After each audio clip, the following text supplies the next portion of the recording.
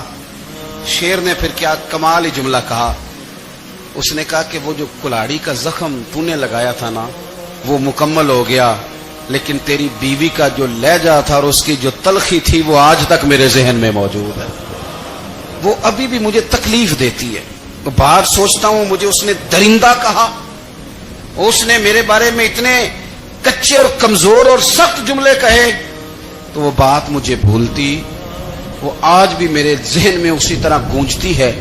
تلخ جملے جو اس نے کہے اور خوفناک جو انداز اس نے اختیار کیا، وہ بات مجھے کبھی بھی بھولتی۔ تو آپ کے لفظ لوگوں کو بھول جاتے ہیں پر لہجہ یاد رہتا ہے، اگر ہم اپنے لہجے پر تھوڑی توجہ ہی کر لیں۔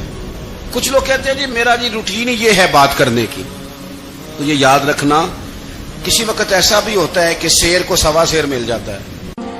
رحمت اللہ علیہ درویش تھے دلی کے، بہت سارے لوگ مرید تھے، ایک بڑا خدمت گزار مرید تھا، مزدوری کرتا تھا، غریب تھا، تو 6 بیٹیاں تھیں اس کی۔ حضرت صاحب کے پاس روز آ کے کہتا حضور بچیوں کے لیے دعا کرے، اللہ کوئی اسباب پیدا کر دے، ایک بچی کی شادی کا خرچہ 1000 دینار ہے اور میں غریب ہوں۔ حضرت صاحب دعا کر دیتے۔ خانقاہ شریف کے تھوڑے ہی فاصلے پر حضرت جہاں بیٹھ کے مریدوں کی تربیت کرتے تھے، اس سے تھوڑا ہی فاصلے پر نا ایک عیسائی رہتا تھا، بڑا مالدار تھا، بڑی سارے اونٹ گائیں بھیڑ بکریاں رکھی ہوئی تھی، اور حضرت شرف الدین رحمت اللہ علیہ کی بڑی مخالفت کرتا تھا۔ اور یہ جو آپ کا غریب مرید تھا یہ اس کا پڑوسی تھا، ایک دن بلا کے نا ان کو کہنے لگا کہ تو کدھر جا کے جو ہے وہ ٹکرے مار رہا ہے، وہاں سے کچھ نہیں ملنے والا، وہ تجھے کیا دیں گے جن کی خانقاہ خود چندے پہ چلتی ہے، مدرسہ چندے پہ چلتا ہے، مسجد چندے پہ چلتی ہے، تیری بیٹی کا معاملہ کہاں حل ہوگا؟ تو اس درویش نے کہا کہ تو میرے پیر کو نہیں جانتا، تو مجھے میرا محبوب نہیں ڈٹھا، تو پتہ نہیں نا، تو اس رستے کا مسافر نہیں، تو نہیں جانتا، ان کا بس چلے نا تو وہ ہر قیمت میں میری بیٹیوں کی شادی کرا دے۔ اب وہ عیسائی تھا، کہنے لگا اچھا چلو ٹھیک ہے، اگر اتنی بات ہے نا تو جاؤ ان سے جا کے کہہ دو کہ 6 سال کے لیے میرے ساتھ معاہدہ کر لیں، تو میرے جانوروں کو چارہ ڈال دیا کرے، 6 سال ڈیوٹی کرے، میں 6000 دینار دے دیتا ہوں۔ وہ میرے ساتھ 6 سال میرے جانوروں کو چارہ ڈالے رکھتے ہیں نا آپ، چارہ ڈالنے کے لیے ایڈوانس پیسے دے کے، اب تو لوگ انہیں بھی غلام ہی بنا لیتے ہیں، بڑی تھوڑی تنخواہ دیتے ہیں، ظلم کرتے ہیں، پورا معاوضہ نہیں دیتے۔ حضرت شیخ شرف الدین کے بارے میں وہ کہنے لگا جب اپنے پیر سے جا کے کہہ کہ میرے جانوروں کو 6 سال چارہ ڈالے، میں 6000 دے دیتا ہوں، تو جو کہتا ہے ہر قیمت پہ جانے کو تیار ہے۔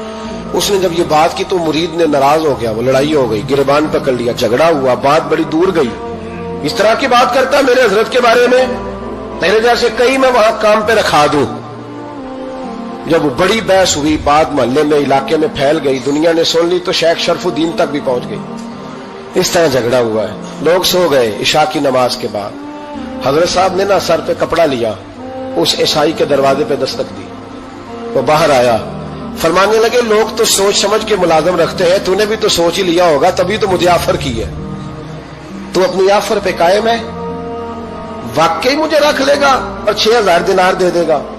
کہنے لگا جا بابا کام کر اپنا۔ فرمایا نہیں، تو نے اتنے لوگوں میں بات کی، اتنی بحث ہوئی، تو قائم ہے؟ کہنے لگا میں تو قائم ہوں پر آپ نے نہیں قائم رہنا۔ فرمایا میں سوچ سمجھ کے آیا ہوں۔ اس نے کہا آپ ڈیوٹی کریں گے، بحثوں کو چارہ ڈالیں گے؟ فرمایا ایک شرط، بس جب اذان ہو جائے نا تو مجھے رب کی نماز پڑھنے کی اجازت دے دینا، باقی صبح و شام جو تو کہے گا، اگر اس غریب کی بیٹیاں بیائی جائیں تو مجھے اور کیا چاہیے۔ اس کی 6 بیٹیوں کا بوجھ ہے اس کے سر پہ, تو مجھے رکھ لے. اللہ اکبر. وہ کہنے لگا چلے پہ میرے ساتھ خط بندگی کر لیں. آج کل ہم اسٹامپ کرتے ہیں, اس زمانے میں خط بندگی ہوتا تھا, غلامی کا خط. قاضی شہر کے پاس, یعنی اس کا خیال تھا کہ چلو اسٹامپ کی بات کروں گا تو بھاگ جائیں گے. فرمایا چل میں تیار ہوں. قاضی تک گئے, طے ہو گیا, 6000 دینار دے دیے. حضرت نے مرید کو بلایا, فرمایا پتر یہ لے جا, جا میری بیٹیوں کو روانہ کر دے. کہنے لگا حضور یہ کیا کر رہے ہو آپ, کچھ سوچیں. فرمایا یار جب تجھے بیٹا بنا لیا تو پھر میری پوتیاں تو لگتی ہیں نا, میرا حق تو بنتا ہے نا, جا کے ڈیوٹی کر, ان کو بیاہ دے. بات پھیل گئی. بادشاہ بھی عقیدت مند تھا, وہ 12000 دینار لے کے پہنچا. کیا بتاؤں ان رب کے بندوں کا دل کیسا ہوتا ہے, کیا درد ہوتا ہے, کیا رنگ. 12000 دینار لے کے بادشاہ آیا اور آ کے حضرت کو پیش کیے کہ حضور آپ دیں اس عیسائی کو ڈبل دیں اور جائیں کام کریں. آپ فرمانے لگے تو پیسے دے, شرطیں نہ لگا, میرا جہاں دل کرے گا میں خرچ کروں گا. ابھی تو لطف آ رہا ہے, ابھی تو ذائقہ آیا ہے کچھ کرنے کا. پیسے دینے ہیں تو دے, پابندی نہ لگا, جہاں میرا دل کرے گا میں. اس نے کہا حضور ٹھیک ہے رکھ لے. حضرت نے فجر مسجد میں پڑھی, جیب میں 12000 دینار تھے. اعلان فرمایا بھی کسی اور کی بیٹی بھی بیٹھی ہے تو پیسے میرے پاس ہے. وہ 12000 دینار بھی بانٹ دیا, اور 12000 دینار بانٹ کے نہ تو پھر چلے گئے کھیت میں چارہ کاٹنے. اس عیسائی کو کسی نے بتلایا کہ ان کے پاس تو 12000 آیا ہے پر تجھ سے جان نہیں چھڑائی انہوں نے. کہ وعدہ یہ ہوا تھا کہ 6 دیں گے تو جائیں گے, جب تک دیں گے نہیں تیرے گھر میں کام کریں گے.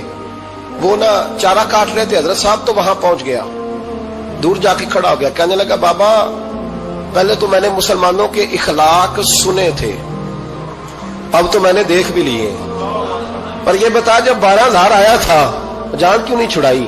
تو حضرت چارہ کاٹتے کاٹتے رو پڑے. فرمانے لگے تو نہیں نہ جانتا یہ بیٹیاں سانجی ہوتی ہیں, پتہ نہیں نا. میرے رسول پاک نے تو حاتم تائی کی بیٹی کے سر پہ کپڑا رکھ کے کہا تھا بیٹیاں برابر ہوتی ہیں. تو یہ نہیں پتا جب اس کی 6 بیٹیوں کی شادی ہوئی ہے میرے اندر روحانیت کتنی بڑی ہے. فرمایا پھر 12000 آیا ہے تو 2-4 بچیاں پھر گئی ہیں. تو یہ نہیں پتا میں اندر سے راضی کتنا ہوں, میں تیری نوکری کرتا رہوں گا, پتہ نہیں اللہ کتنی بیٹیوں کو بیاہ دے گا. اتنا رویا وہ عیسائی کے پیروں میں بیٹھ گیا. کہنے لگا بابا میں نے تیری مخالفت کی ہے پر تیرے قریب آ کے پتہ چلا ہے کہ تو بہت اونچے اخلاق کا مالک ہے, اور اگر تیرا یہ مقام ہے تو تجھے اخلاق سکھانے والے محمد عربی کی شان کتنی ہوگی. ظالم کی بولیے جاتے نہیں لوگ جھوٹے گواہ بن کے. وکیل صاحب کو نہیں پتا ہوتا کہ یہ بندہ مجرم ہے جو میرے پاس آیا. کیا مجرموں کے وکیل نہیں ہوتے؟ بولے تو اس کو پتا نہیں ہوتا وکیل صاحب کو کہ یہ صاحب مجرم ہے, میرے پاس مقدمہ لے کے آئے ہیں. اور اگر بے ادبی نہ ہو جائے تو میرا خیال ہے قاضی عدالت کو بھی پتا ہوتا ہے کہ مجرم کون ہے اور مظلوم. میرے نبی پاک صلی اللہ علیہ وسلم نے اس قدر زیادہ سختی فرمائی اس مسئلے میں. فرمایا جس کو پتا تھا کہ فلاں آدمی ظالم ہے, ظلم کر رہا, پھر وہ ظالم کا گواہ بنا یا اس نے ظالم کی مدد کی, کتنی کی؟ شارحین لکھتے ہیں چاہے اس نے ایک جملہ بول کے کی, چاہے ایک, سارے بولیے, چاہے ایک غریب کو اس نے ظلم کیا تو کہتے ہیں علاج یہ سی, چاہے ایک جملہ بول کے کی. شارحین اس حدیث کی شرح میں لکھتے ہیں ایک جملہ